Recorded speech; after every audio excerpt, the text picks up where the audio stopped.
బయట అయితే ఫుల్ వర్షం పడుతుంది. ఇంకా ఈవినింగ్ 5:30కి.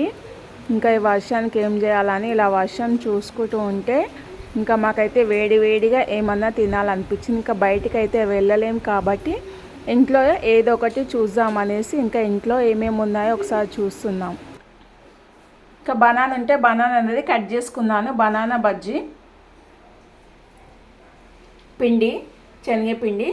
ఇంకా బనానా బజ్జీ కావాల్సింది కొద్దిగా అంతా చాట్ మసాలా, ఉప్పు, జీలకర్ర, కారం పొడి, పసుపు, అలాగే సాల్ట్ ఇంకొకటి ఏంటి అంటే వంట సోడా.